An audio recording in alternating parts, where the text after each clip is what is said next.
Good afternoon, everyone. Welcome to our work session. Before we start, I'll ask City Clerk Laurie Ashley to read into the minutes the sunshine law regarding council meeting remotely.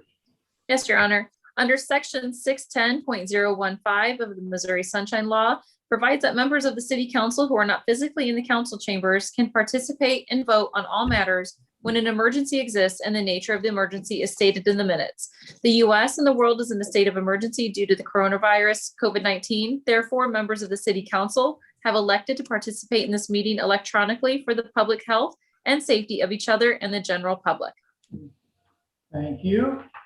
First order of business for the council's approval of our August 19th and September 2nd work session minutes. Is there a motion to approve? So moved. Second? Second. We have a motion second. Any questions or comments? No. Seeing none, all in favor, please say aye. Aye. Aye. All opposed, say no. Motion passes. Next, we'll go on to our survey results. City had a survey conducted a few months ago, and everyone was sent the executive summary back a month or so ago, and now David Weidler is going to go through the survey. Russ, do you have anything to add before David starts? Well, actually, I was going to say a few things and discuss a little bit about the survey before we send it over to David. So I'll send it over to David if that's all right. Oh yeah, that's usually what I do. I don't know, I went out of order today. That's no problem at all. I just wanted to touch base on what, the purpose of the survey is and how often we do it for people who are tuning in from the public, maybe for the first time or whatever. Basically, the city has as its policy every 2 years, polling its citizens on the quality of services that we provide every year through all different departments of the city. This is very beneficial for us in the operations of the city and for city council as we work toward a new strategic plan to identify priorities and what to address and how to address the issues of importance to our citizens. It's a fairly in-depth survey. It's conducted by a company out of Kansas City called ETC. They do them all over the country. We're able to compare our analysis and our results with results of similar situated cities throughout the country on any number of different topics. Also, this survey is a statistically valid survey. By that means we send it out as a blind random survey to make sure that we have all areas of the city covered. We do send by geographic region to make sure that when we send the mailers out and the notifications of participation in the survey, we do cover all geographic areas, all economic areas of the city, and get a good representative sample of folks throughout every demographic. That's really important. We also have a very good, strong response year to year with this survey. When we receive our responses, this year was particularly a high response. Typically, they're looking for around 500 responses for the number that they send out. They got 922 this year, if I remember correctly, responses. So that's really almost double what they expected. Because our citizens are very attuned and they care and they want to be a part of the democratic process. They want to be working with the city to make things better for quality of life and services provided.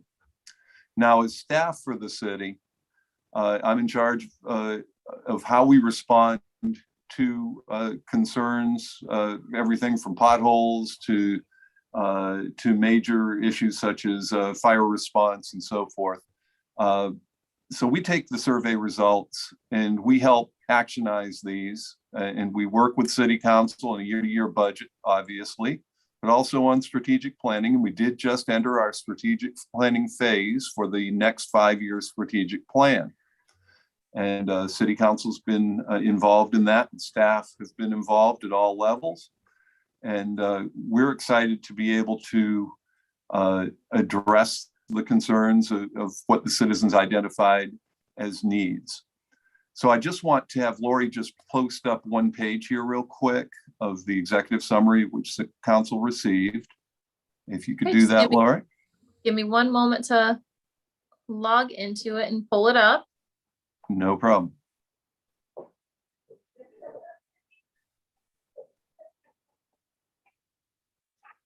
Okay.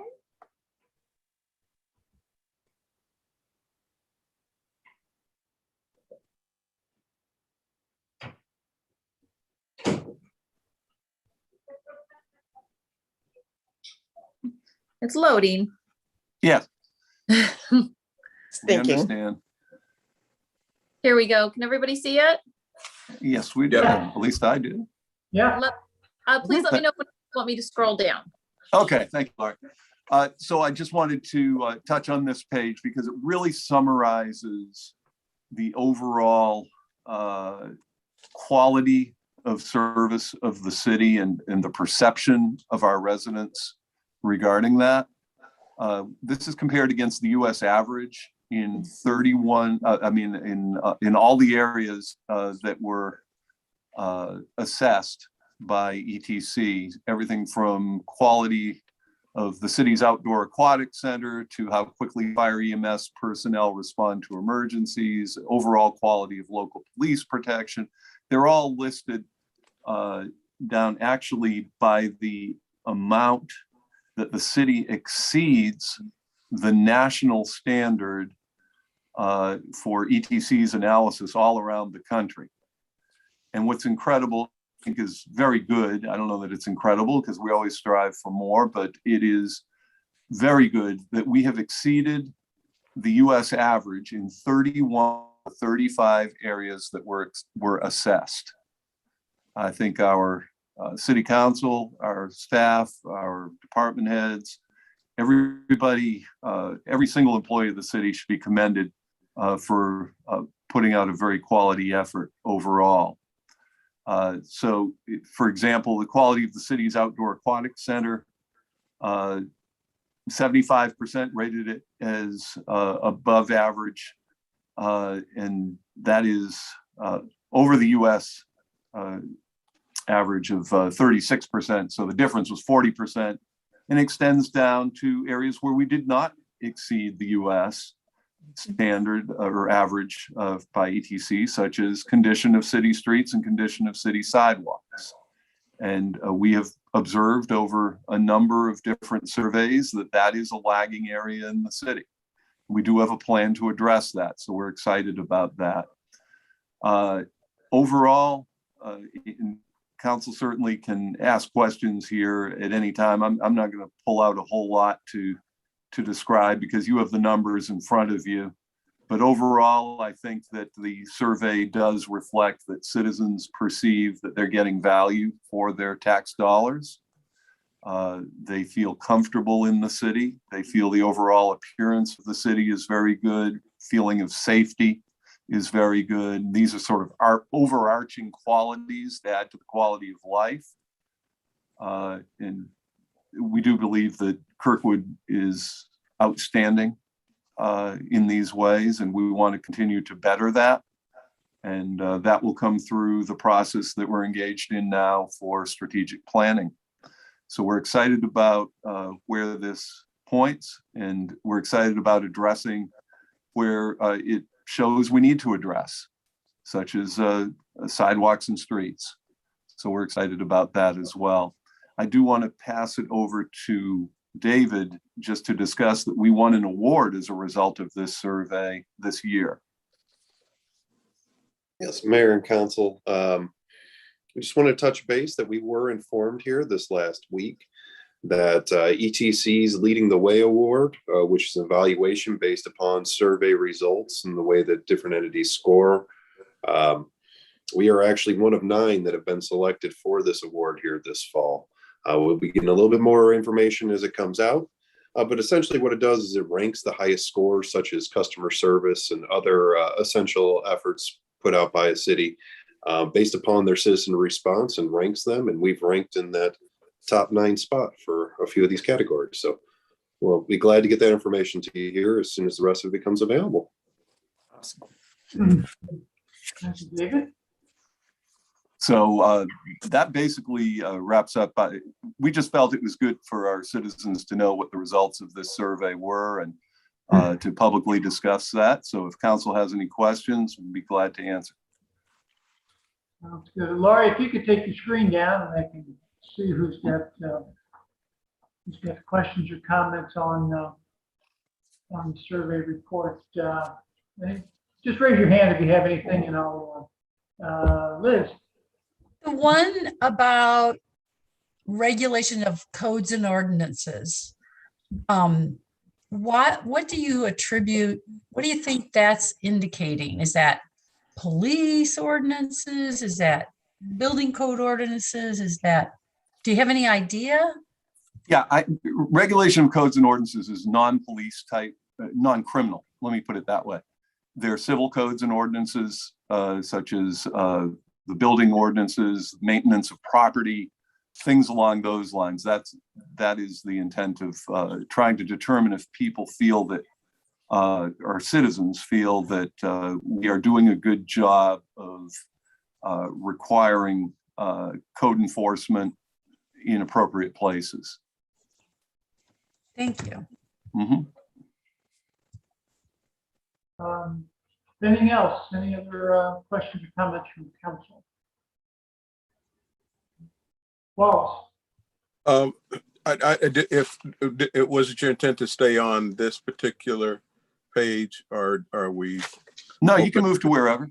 to the rest of it? I was curious as to how we should view ourselves in terms of most likely comparison. Would it be the Plains comparison, or the regional one, or the national communities comparison? Because I'll tell you, I'm more comfortable with the national comparison because I feel that the Plains, as defined here by ETC. Now, this has been something that I just had a discussion with David earlier today. ETC is based in Kansas City, so they're a little more Plains oriented than St. Louis. St. Louis is on the edge of their area for the Plains. I feel that St. Louis could easily be more of a standard Midwest classification with Indiana, Ohio, Illinois, places along those lines, rather than South Dakota, North Dakota. St. Louis just has a different makeup than Pierre, South Dakota, So, but that's why I think I'm more comfortable with the national comparison. Okay. All right. Thanks. Mm-hmm. Anything else from council? Maggie. Yeah, I just as I was reading through this, was noticing in all the pages that certainly condition of city streets and condition of city sidewalks, we've been doing this. We have more intent to do more. And then also it's on the 7th page where it says flow of traffic and congestion management in Kirkwood. And I've seen something like that in several other places. And that's Vision Zero in complete streets. And so we're being busy about all three of the main concerns, which is absolutely. I'm glad you brought up very cool. Vision Zero, because that absolutely attacks some of those concerns. Totally.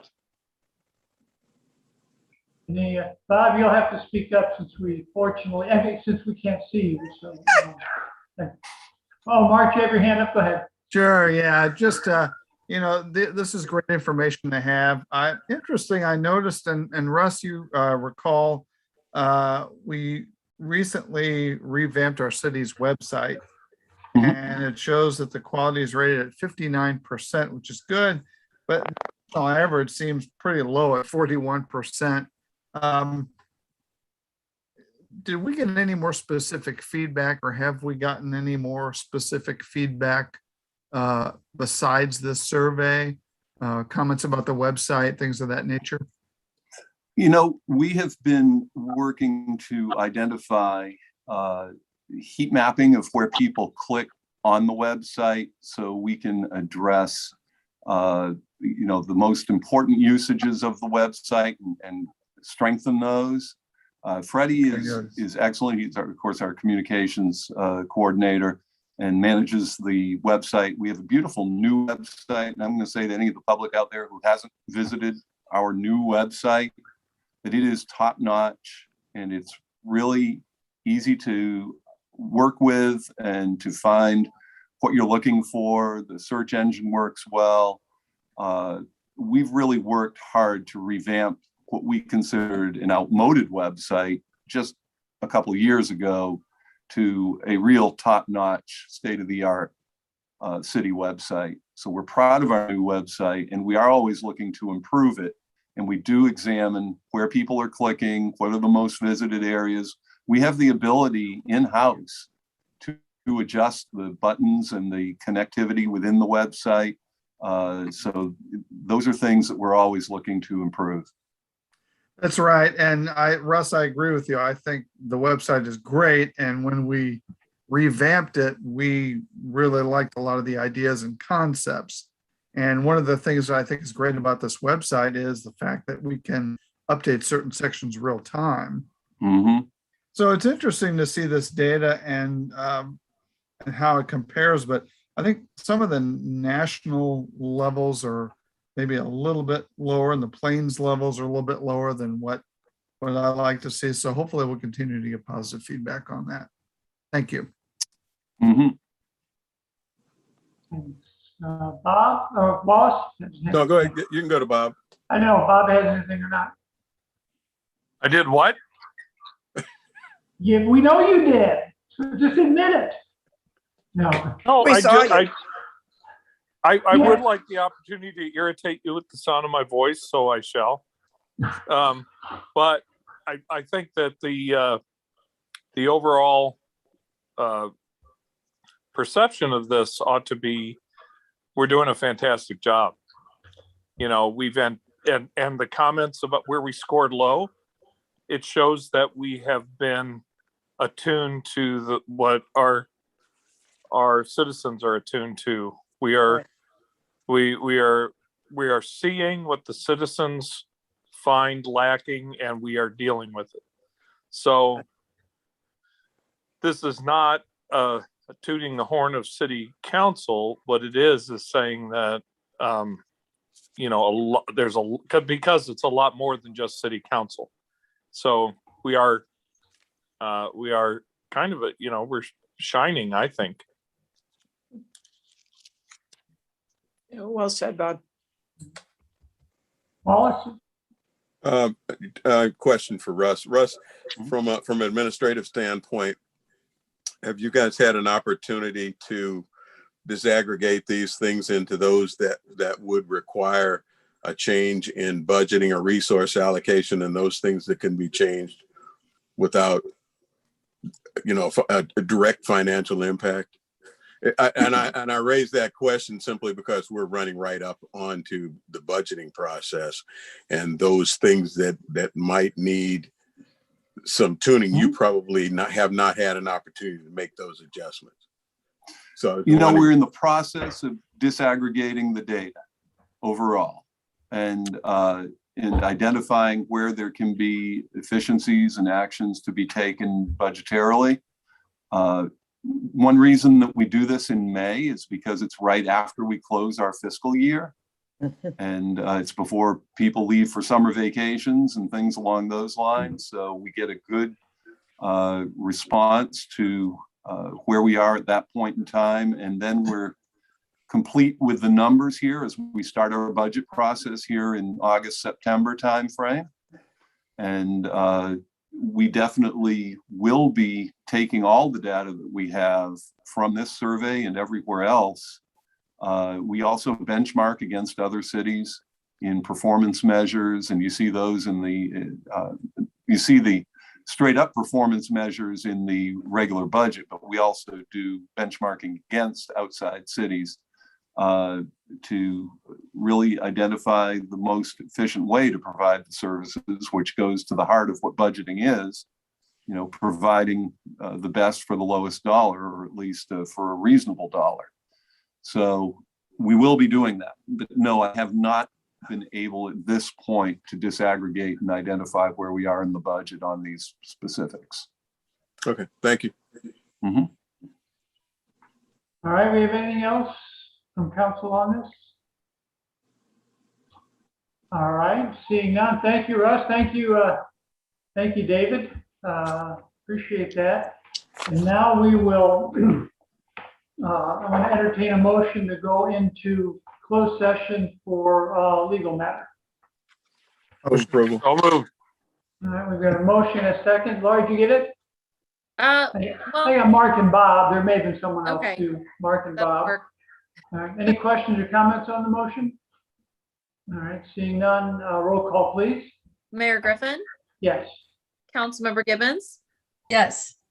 Councilmember Seer, Yes. Councilmember Dewey, Yes. Councilmember Zimmer, Yes. Councilmember Ward, Yes. Councilmember Wertz. Yes. All right, motion passes. We are in closed session. Just a heads up. if Oh, somebody- Mayor, we have to log out of here and Oh, go that's how to, we have to, yeah, we have to log out and come back in. Okay, thank you for the reminder.